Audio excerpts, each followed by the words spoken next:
Hi ನಮಸ್ತೆ ಎಲ್ಲರಿಗೂ. ನಾನು ರುಕ್ಮಿಣಿ.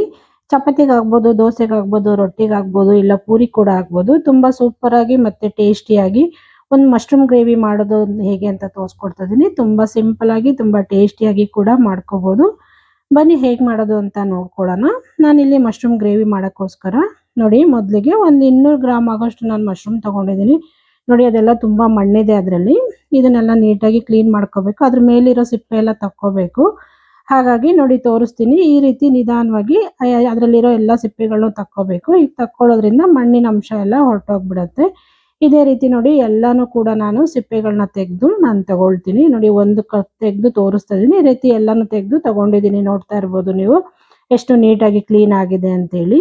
ಇವಾಗ ಇದನ್ನ ನಾನು ಕಟ್ ಮಾಡ್ಕೊಳ್ತೀನಿ. ಚಿಕ್ಕದಿರೋದೆಲ್ಲ 2 ಪೀಸ್ ಆಗಿ ಮಾಡ್ಕೊಳ್ತೀನಿ. ಮತ್ತೆ ದೊಡ್ಡ ಸೈಜಲ್ಲಿ ಇರೋದನ್ನೆಲ್ಲ 4 ಪೀಸ್ ಆಗಿ ಕಟ್ ಮಾಡಿ ನಾನಿಲ್ಲಿ ತಗೊಳ್ತೀನಿ. ಎಲ್ಲಾನು ಕೂಡ ಇದೇ ರೀತಿ ಕಟ್ ಮಾಡಿ ತಗೊಳ್ತೀನಿ. ನೋಡಿ ಇವಾಗ ಎಲ್ಲಾನು ಕಟ್ ಮಾಡ್ಕೊಂಡು ತಗೊಂಡಿದ್ದಾಗಿದೆ ತೋರಿಸ್ತಾ ಇದ್ದೀನಿ. ಇವಾಗ ಇದಕ್ಕೆ ಇದು ಮುಳುಗುವಷ್ಟು ನೀರು ಸೇರಿಸ್ಕೊಬಿಡೋಣ. ನೀರು ಸೇರಿಸ್ಕೊಂಡು ಒಂದು ಚಿಟಿಕೆ ಅರಿಶಿನ ಪುಡಿ ಹಾಕ್ಕೊಳ್ಳೋಣ. ಹಾಕ್ಕೊಂಡು ಇದನ್ನ ಒಂದು 2-3 ಸಲ ನೀಟಾಗಿ ತೊಳ್ಕೊಬಿಡೋಣ. ಜಾಸ್ತಿ ಹೊತ್ತು ನೆನ್ಸಕ್ಕೆಲ್ಲ ಹೋಗ್ಬಾರ್ದು, ನೀರು ಹೀರ್ಕೊಂಡ್ಬಿಡತ್ತೆ.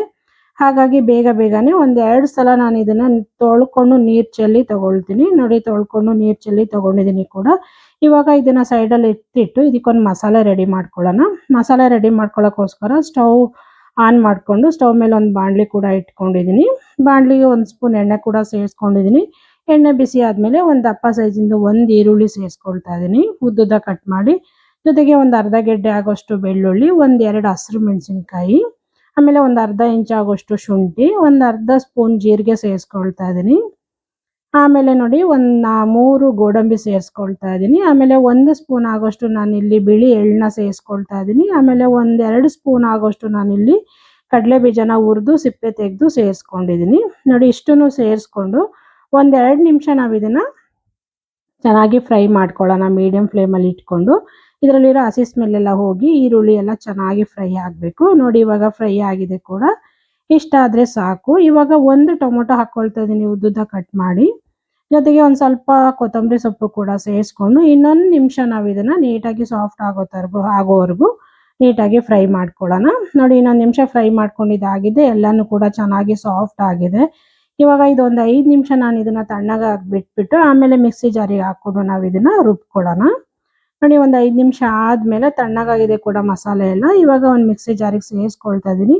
ಎಲ್ಲ ಮಸಾಲೆಗಳನ್ನು ಸೇರಿಸ್ಕೊಂಡಿದ್ದಾದ್ಮೇಲೆ ಇದಕ್ಕೆ ನಾನು ಸ್ವಲ್ಪ ನೀರು ಸೇರಿಸ್ಕೊಳ್ತೀನಿ. ಸ್ವಲ್ಪ ನೀರು ಸೇರಿಸ್ಕೊಂಡು ಎಷ್ಟು ಸಣ್ಣ ಆಗುತ್ತೋ ಅಷ್ಟು ಸಣ್ಣ ನಾನು ಇದನ್ನು ಗ್ರೈಂಡ್ ಮಾಡ್ಕೊಂಡು ಬರ್ತೀನಿ.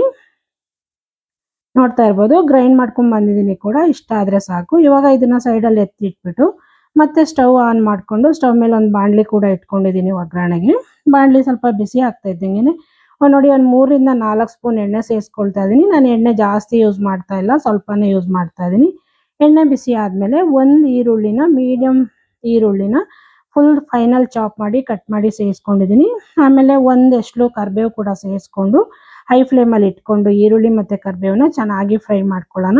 ಇದರಲ್ಲಿರೋ ಕಲರ್ ಸ್ವಲ್ಪ ಚೇಂಜ್ ಆಗೋವರೆಗೂ ನಾವು ಇದನ್ನು ಫ್ರೈ ಮಾಡಿಕೊಂಡ್ರೆ ಸಾಕು. ತುಂಬ ಫ್ರೈ ಮಾಡೋ ಅವಶ್ಯಕತೆ ಇಲ್ಲ. ನೋಡಿ ಕಲರ್ ಕೂಡ ಚೇಂಜ್ ಆಗಿದೆ. ಇಷ್ಟ ಆದರೆ ಸಾಕು.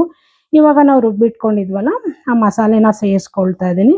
ಮಸಾಲೆನ ಸೇರಿಸ್ಕೊಂಡು ಒಂದ್ಸಲ ಇದನ್ನು ಮಿಕ್ಸ್ ಮಾಡ್ಕೊಂಡ್ಬಿಡೋಣ. ಎಣ್ಣೆ ಎಲ್ಲ ಸಿಡಿಯುತ್ತೆ. ಹಾಗಾಗಿ ಒಂದ್ಸಲ ನೀಟಾಗಿ ಇದನ್ನು ಮಿಕ್ಸ್ ಮಾಡ್ಕೊಂಡಿದ್ದಾದಮೇಲೆ ನಾನು ಇದಕ್ಕೆ ಚಿಟಿಕೆ ಅರಿಶಿನ ಪುಡಿ, ಅರ್ಧ ಸ್ಪೂನ್ ಆಗೋಷ್ಟು ಖಾರ ಪುಡಿ ಸೇರಿಸ್ಕೊಳ್ತಾ ಇದ್ದೀನಿ. ಜೊತೆಗೆ ಒಂದು ಅರ್ಧ ಸ್ಪೂನ್ ಆಗೋಷ್ಟು ಧನಿಯಾ ಪೌಡರು, ಆಮೇಲೆ 1/4 ಸ್ಪೂನ್ ಆಗೋಷ್ಟು ನಾನಿಲ್ಲಿ ಗರಂ ಮಸಾಲ ಯೂಸ್ ಮಾಡ್ತಾ ಇದ್ದೀನಿ. ನೋಡಿ ಇಷ್ಟನ್ನು ಸೇರಿಸ್ಕೊಂಡು ಇದನ್ನು ಚೆನ್ನಾಗಿ ಮಿಕ್ಸ್ ಮಾಡಿಕೊಂಡು ನಾವು ಇಲ್ಲಿ ಫ್ರೈ ಮಾಡ್ಕೊಳ್ಳೋಣ. ಮಸಾಲೆ ಸ್ವಲ್ಪ ಗಟ್ಟಿ ಆಗಬೇಕು ಮತ್ತು ಕಲರ್ ಕೂಡ ಚೇಂಜ್ ಆಗಬೇಕು. ಹಾಗೆ ಅದರಲ್ಲಿರೋ ಹಸಿ ಸ್ಮೆಲ್ ಎಲ್ಲ ಹೋಗಬೇಕು. ಅಲ್ಲಿವರೆಗೂ ನಾನು ಒಂದು 2-3 ನಿಮಿಷ ನೋಡಿ ನೀಟಾಗಿ ಫ್ರೈ ಮಾಡ್ಕೊಂಡಿದ್ದೀನಿ. ಮಸಾಲೆ ಕಲರ್ ಕೂಡ ಚೇಂಜ್ ಆಗಿದೆ, ಗಟ್ಟಿ ಕೂಡ ಆಗ್ತಾ ಬಂದಿದೆ. ನೋಡಿ ಈ ರೀತಿ ನಾವು ಮಸಾಲೆನ ಚೆನ್ನಾಗಿ ಫ್ರೈ ಮಾಡ್ಕೋಬೇಕು. ಒಂದೊಳ್ಳೆ ಫ್ಲೇವರ್ ಕೂಡ ಬರ್ತಾ ಇದೆ. ಮಸಾಲೆ ಕೂಡ ಚೆನ್ನಾಗಿ ಫ್ರೈ ಆಗಿದೆ. ಈಗ ನಾನು ಇದಕ್ಕೆ ಮಿಕ್ಸಿ ಜಾರ್ ತೊಳೆದಿದ್ದು ನೀರು ಕೂಡ ಸೇರಿಸ್ಕೊಳ್ತಾ ಇದ್ದೀನಿ, ಒಂದು ಅರ್ಧ ಗ್ಲಾಸ್ ಆಗೋಷ್ಟು. ಜೊತೆಗೆ ಇನ್ನೂ ಒಂದು ಅರ್ಧ ಗ್ಲಾಸ್ ಆಗೋಷ್ಟು ನಾನು ಇಲ್ಲಿ ನೀರು ಸೇರಿಸ್ಕೊಳ್ತಾ ಇದ್ದೀನಿ. ಗ್ರೇವಿ ಮಾಡ್ತಾ ಇರೋದ್ರಿಂದ ತುಂಬ ತೆಳ್ಳಗೇನು ಮಾಡ್ತಾ ಇಲ್ಲ. ನೀರು ಸ್ವಲ್ಪ ಅದಕ್ಕೆ ಹಾಗಾಗಿ ಕಮ್ಮಿನೇ ಸೇರಿಸ್ಕೊಂಡಿದ್ದೀನಿ. ನೋಡಿ ಒಂದ್ಸಲ ಇದನ್ನು ಚೆನ್ನಾಗಿ ಮಿಕ್ಸ್ ಮಾಡ್ಕೊಂಡ್ಬಿಡೋಣ. ಚೆನ್ನಾಗಿ ಒಂದಕ್ಕೊಂದು ಥರ ನೀಟಾಗಿ ಮಿಕ್ಸ್ ಮಾಡ್ಕೊಂಡಿದ್ದಾದಮೇಲೆ ರುಚಿಗೆ ತಕ್ಕಷ್ಟು ಉಪ್ಪು ಸೇರಿಸ್ಕೊಂಡು ಮತ್ತೊಂದು ಸಲ ಇದನ್ನು ಕೈ ಆಡಿಸ್ಕೊಂಡು ಚಮಚದಲ್ಲಿ ಲಿಡ್ ಮುಚ್ಚಿಬಿಟ್ಟು ಒಂದು 5 ನಿಮಿಷ ನಾವು ಇದನ್ನ ಚೆನ್ನಾಗಿ ಬೇಯಿಸ್ಕೊಳ್ಳೋಣ. ಚೆನ್ನಾಗಿ ಬೇಯಬೇಕು, ಇದು ಮಸಾಲೆಲಿರೋ ಹಸಿ ಸ್ಮೆಲ್ ಎಲ್ಲ ಹೋಗ್ಬೇಕು. ಅಲ್ಲಿವರೆಗೂ ನಾನು ಇದನ್ನ ಬೇಯಿಸ್ಕೊಂಡಿದ್ದೀನಿ. ನೋಡಿ, ತೆಗೆದು ತೋರಿಸ್ತಾ ಇದ್ದೀನಿ ಕೂಡ. ಚೆನ್ನಾಗಿ ಮಸಾಲೆ ಕೂಡ ಬೆಂದಿದೆ. ಈ ರೀತಿ ಬೆಂದ್ರೆ ಸಾಕು. ನೋಡ್ತಾ ಇರ್ಬೋದು ನೀವು, ಒಳ್ಳೆ ಫ್ಲೇವರ್ ಕೂಡ ಬರ್ತಾ ಇದೆ. ಇವಾಗ ಇದಕ್ಕೆ ಒಂದು 3 ರಿಂದ 4 ಸ್ಪೂನು ಮೊಸರನ್ನ ನಾನು ಬೀಟ್ ಮಾಡಿಕೊಂಡು ಸೇರಿಸ್ಕೊಳ್ತಾ ಇದ್ದೀನಿ. ಇಲ್ಲಿ ಒಂದೇ ಒಂದು ಟೊಮೊಟೊ ಹಾಕೊಂಡಿರೋದ್ರಿಂದ ಮೊಸರು ಕೂಡ ಒಂದು 4 ಸ್ಪೂನು ಬೀಟ್ ಮಾಡಿ ನಾನು ಇಲ್ಲಿ ಸೇರಿಸ್ಕೊಂಡು ಮಿಕ್ಸ್ ಮಾಡ್ಕೊಳ್ತಾ ಇದ್ದೀನಿ. ಮಿಕ್ಸ್ ಮಾಡಿಕೊಂಡು ಇವಾಗ ಇದನ್ನ ಇನ್ನೂ ಒಂದು ಕುದಿ ಚೆನ್ನಾಗಿ ಕುದಿಸ್ಕೊಳ್ಳೋಣ. ನೋಡ್ತಾ ಇರ್ಬೋದು, ಮಸಾಲೆ ಚೆನ್ನಾಗಿ ಕುದೀತಾ ಇದೆ. ಈ ಟೈಮಲ್ಲಿ ನಾನೀಗ ಮಶ್ರೂಮ್ನ ತೊಳೆದಿಟ್ಕೊಂಡಿದ್ನಲ್ಲ ಅದನ್ನ ಸೇರಿಸ್ಕೊಳ್ತಾ ಇದ್ದೀನಿ. ನೋಡಿದ್ರಲ್ಲ, ಮಶ್ರೂಮನ್ನು ಕೂಡ ಸೇರಿಸ್ಕೊಂಡು ನೀಟಾಗಿ ಮಿಕ್ಸ್ ಮಾಡ್ಕೊಂಡ್ಬಿಡೋಣ. ಮಿಕ್ಸ್ ಮಾಡಿಕೊಂಡು ನಾನು ಇನ್ನೂ ಒಂದು 5 ನಿಮಿಷ ಇದನ್ನ ಚೆನ್ನಾಗಿ ಬೇಯಿಸ್ಕೊಳ್ತೀನಿ. ನೋಡ್ತಾ ಇರ್ಬೋದು, ಸೂಪರ್ ಆಗಿ ರೆಡಿ ಆಗುತ್ತೆ. ಒಂದೊಳ್ಳೆ ಟೇಸ್ಟ್ ಕೂಡ ಕೊಡುತ್ತೆ ಇದು. ನೋಡಿದ್ರಲ್ಲ, ಒಂದು 5 ನಿಮಿಷ ಲಿಡ್ ಮುಚ್ಚಿಬಿಟ್ಟು ನಾನು ಬೇಯಿಸ್ಕೊಂಡು ತಗೊಂಡಿದ್ದೀನಿ. ಆ ಗ್ರೇವಿ ಕೂಡ ಸೂಪರ್ ಆಗಿ ರೆಡಿ ಆಗಿದೆ. ನೋಡಿ ಎಷ್ಟು ತಿಕ್ಕಾಗಿ ಬಂದಿದೆ ಅಂತೇಳಿ. ಫೈನಲ್ ಆಗಿ ಒಂದು ಸ್ವಲ್ಪ ಕೊತ್ತಂಬರಿ ಸೊಪ್ಪು ಕೂಡ ಉದುರಿಸ್ಕೊಂಡು ಇನ್ನೊಂದು ನಿಮಿಷ ನಾನು ಇದನ್ನ ಹೀಗೆ ಮಿಕ್ಸ್ ಮಾಡ್ಕೊಂಡಿದ್ದಾದ್ಮೇಲೆ ಲಿಡ್ ಮುಚ್ಚಿಬಿಟ್ಟು ಒಂದು 5 ನಿಮಿಷ ತಣ್ಣಗಾಗಿ ಬಿಟ್ಬಿಟ್ಟು ಆಮೇಲೆ ಸರ್ವ್ ಮಾಡಿ ತೋರಿಸ್ತೀನಿ. ನೋಡ್ತಾ ಇದ್ದೀರಲ್ಲ ಎಷ್ಟು ಸೂಪರ್ ಆಗಿ ಮಶ್ರೂಮ್ ಗ್ರೇವಿ ರೆಡಿ ಆಯಿತು ಅಂತೇಳಿ. ರೊಟ್ಟಿಗಾಗ್ಬೋದು, ಚಪಾತಿಗೆ, ದೋಸೆಗೆ, ಏನಕ್ಕೆ ಬೇಕಾದರೂ ನಾವು ಮಾಡ್ಕೊಬೋದು. ತುಂಬ ಟೇಸ್ಟಿಯಾಗಿ ಅಷ್ಟೇ ರುಚಿಯಾಗಿ ಕೂಡ ಬರುತ್ತೆ. ಸರ್ವ್ ಮಾಡಿ ತೋರಿಸ್ತಾ ಇದ್ದೀನಿ. ಈ ನೋಡಿ, ಮಶ್ರೂಮ್ ಗ್ರೇವಿ ನಿಮಗೆಲ್ಲ ಇಷ್ಟ ಆಯಿತು ಅಂದ್ಕೊಳ್ತೀನಿ. ಇಷ್ಟ ಆದರೆ ಲೈಕ್ ಮಾಡಿ, ಸಬ್ಸ್ಕ್ರೈಬ್ ಮಾಡ್ಕೊಳ್ಳಿ. ಹಾಗೆ ಪಕ್ಕದಲ್ಲಿರೋ ಬೆಲ್ ಐಕಾನ್ ಕೂಡ ಕ್ಲಿಕ್ ಮಾಡಿ. ನಾನು ಯಾವುದೇ ವಿಡಿಯೋ ಹಾಕಿದರೂ ನಿಮಗೆ ನೋಟಿಫಿಕೇಶನ್ ಬರುತ್ತೆ.